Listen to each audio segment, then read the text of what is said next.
From the Dignity Health Studio in the Bakersfield, California, this is BVarsity Live with your host, the one, the only, Zach Ewing. Well, we should just end on that note because that was fantastic. Zach Ewing here in the Dignity Health Studio. This is BVarsity Live for Thursday, November the 20th. And we have a first on our show this week. We have our first water polo guest in BVarsity history. I'm excited about that. We have Jordan Pavletich and Caroline Kerwin in studio. And their coach, Petra, is supposed to be joining us. She's running a little late, which is good because I don't have to try to pronounce her last name. So how do you, Petra Kudalkova Robles, right? We don't know. Yes.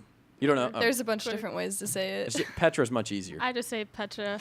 I have to give you guys credit because this is a last minute thing. We wanted that Frank Thiessen, the Bakersfield Christian tennis and girls basketball coach, in. We've been trying to get him in for a long time, and we thought we had him lined up this morning. But this being a pretty big day for Bakersfield Christian, they have a football game and a volleyball game tonight. He had to push his girls basketball practice up and couldn't make it in today. So last minute, these young ladies decided that they would join us, and Petra did as well. And hey, I just want to let you know that the fan behind you, last time we had a Pavletich in this facility, they brought that. What did you bring? Myself? What? That's a good answer. I like that Look at answer. that. I like that, and I also like the fan, by the way, because it is roasting in this building It's today. terrible. So anyway, you guys, speaking of big days for playoffs and everything, you had a big one yesterday, semifinal against El Diamante, a victory 12-6 over the Miners, and that puts you in the section finals, D2 section water polo final, Saturday morning at 11. What are you feeling? I mean, what are you guys, like 24-1, right? Yeah. So you've been working a long time. You've been really successful, but it all comes down to Saturday now. Yeah, we've it's kind of getting tired. We've lost to Hanford twice the past 2 years in the finals. So this is our third year playing them in the finals, and we're tired of getting second. We just want to win, finally have that victory. And you have played Hanford this season, right? Yeah, we played them in a tournament and won 7-5. Okay, so we expect a pretty close match, Caroline? Is that? Should be pretty close. Pretty good game. Yeah. But now the last 2 years, if I'm not mistaken, that was up at their place, right? Our freshman year 2 years ago, we played them at home, and You we did get lost them at by home. 1. Okay. And then last year it was at Hanford, and we lost by 4. Sticks in the craw a little bit, doesn't it? Especially the 1-goal loss where you're kind of... Yeah. Yeah, you remember that one. So a little revenge on the line Saturday morning at 11 at Garces, and exciting times for the program. Here's the thing about Bakersfield and water polo, and I'm sure you guys have experienced this a million times. Nobody really knows the game all that well because not that many high schools play it. I know CSUB has it, but it's not one of their more visible sports. And for a long time, there was no high school water polo here. Garces started, now Bakersfield Christian and Taft have followed suit. What's it like kind of playing that anonymous sport that people go, water polo, what is that? I mean, do you get that a lot? Yeah. All the time. Yeah. It's kind of annoying. Like, I mean, we try to explain it, but most people, we just explain it like it's soccer. Soccer and basketball kind of combined. While you're treading water, by Except the it's way. meaner than both sports combined. It's meaner, right? and it's like I have more respect for water polo players than anybody because I can't even tread water for an hour, much less do it while I'm sprinting back and forth across the pool and like kicking people under the water and all these sorts of things. How do you get into that? I mean, how does I assume you start with swimming, right? Yeah. And then people say, hey, why don't you add the kicking and throwing balls at each other part? Yeah, I actually started swimming, and so did Caroline. We both swam for different clubs, and then we went over to BWPC with Jason. Okay. Okay. And was it a smooth transition? Can it be a smooth transition? No, No. not at all. It's completely different. Swimming, you just swim laps, and water polo, there was a lot of other stuff like egg beatering, passing and throwing. I mean, got to learn all that too, and that was a big transition. Egg beatering. Now that's basically treading water without your arms, right? Yeah. That seems really, really difficult. Did you hate it at first? Yeah. No, I liked it. Did you? Better than swimming laps. Yeah, it was better than swimming, but it was so much harder. It was way different. I mean, Because sometimes, the best water polo players aren't always necessarily the best swimmers. They're great swimmers, obviously, but they have other skill sets too, Right. And I imagine this helps you in swimming as well. to go back? I mean, are you in better shape when swimming season starts and all that sort of thing? Or is it so much different that there's not that much overlap? It's a lot different. You're going from water polo to swimming is a different conditioning. So and going from swimming to water polo takes a lot more conditioning than. Yeah, I imagine. I mean, it's kind of that short sprint versus. It's almost like conditioning for basketball versus cross country, sort of like where you're either swimming a lot or you're not. We are joined, by the way, now by Petra Kudlkova-Robles. Hello. Did I do that right? Kudlkova-Robles. You got the Robles right. I got the first part right. There, you can see the spelling on the screen. That's what I'm dealing with here. Right. We'll just call you Petra. How's that? That's fine. That's pretty much what you tell people, right? Exactly. Now, Petra, you are the proud coach of both the Garces girls team and the boys team, and you had to coach both yesterday in the Yes. semifinals. The girls were at home at 3:30. Then you had to hightail it up to Hanford, or actually Lemoore. You're playing Hanford in Lemoore at 6:30, and then you lose a heartbreaker. I guess Hanford scores on the boys in the final minute. What was yesterday like? I mean, you go from kind of the ecstasy to the agony, and you have all this craziness in between. What was the day like for you?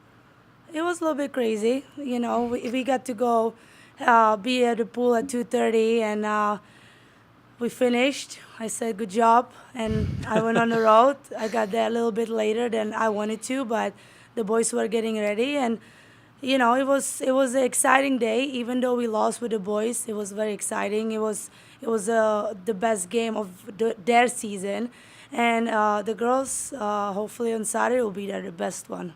Yeah, so you have obviously the championship coming up Saturday. Can you at the end of that day when you're driving back home from Lemoore, it's a long day and everything.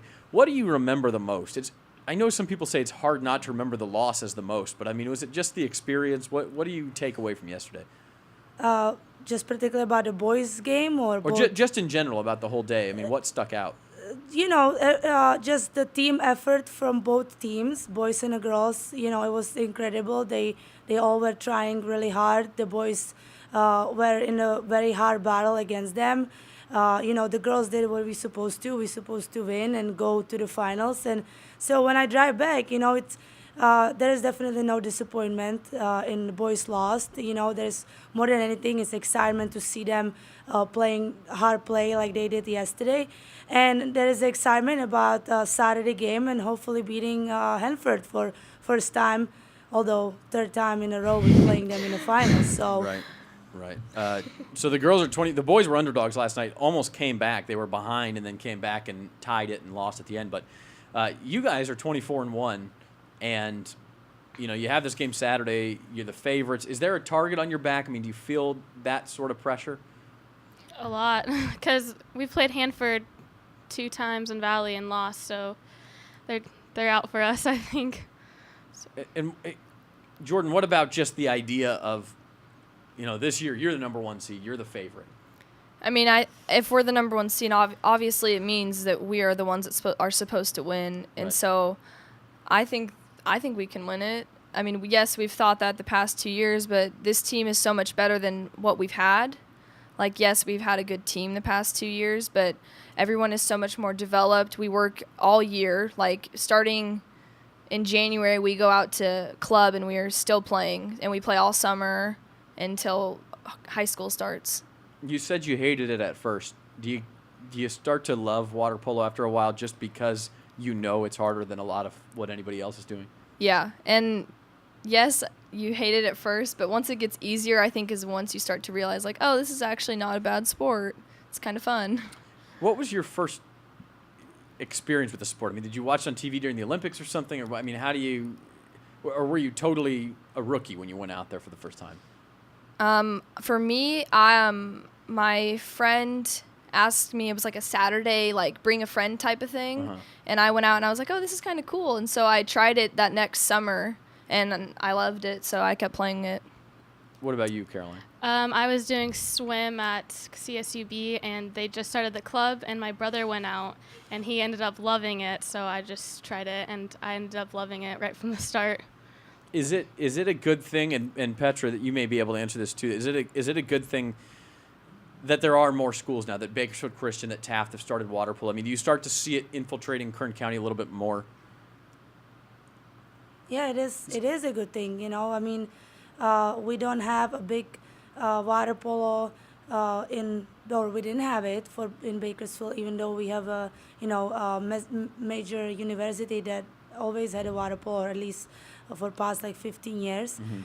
So it is definitely nice to see the grow to the sport and the love that the kids start liking it. They're going now thinking or going to the colleges, and on a high school level, of course, it's nice to have another 2 schools join and give us a little bit more competition in our own city or close by. Now, I don't believe you guys played Bakersfield Christian or Taft this year. Is that right? We did. Oh, you did? Yes. You did? Okay. So they're going to be on the schedule now. I mean, they're the local teams. That's the one time you don't have to travel that far for a road game. Right. I'm going to use that as a transition into your history, Coach. Where are you from originally, and when did you start playing water polo? I'm originally from Czech Republic, Okay. and I started playing when I was 10 years old. I started because my dad was a water polo coach, and he's pretty much was dragging me around the water polo pools, and I was playing, around and watch, and really didn't care about water polo. I was just glad I was on the road, and I got some treats along the way because it was just him and I.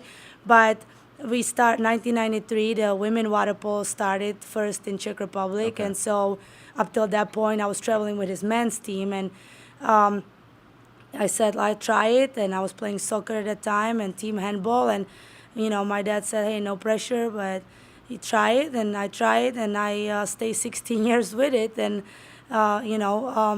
so for me the transition from playing to coaching was just the love for the sport and the legacy that I have to kind of follow after my dad's like 50 or 47 years of Wow. functioning in water polo as a coach, as a player, as a referee, as a national team coach. So I live for the sport, but also for what I know to do and what I like to do. And I had a different influentials in past 16 years in terms of coaching, and I'm trying to put it into my own and try to pass it along to somebody else. So did you say your dad coached the national team for the Czech Yes. Republic? Wow. Men national team. Was that in an Olympics, or was that at It is the biggest accomplishment for the men's water polo team in Czech was actually qualification to European Championships in 1996, and my dad was the head coach for that.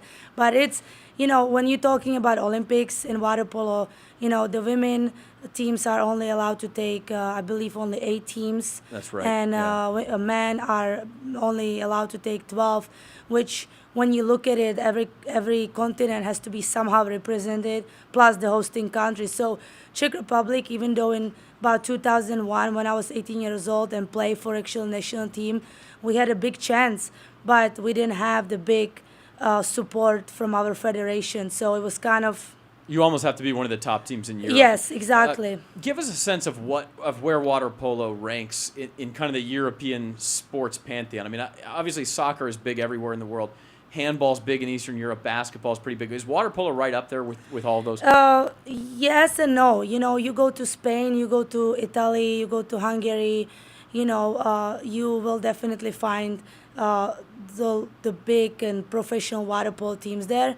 But Czech Republic, we don't really have a big water polo community, as much as, like I said, Croatia, for example.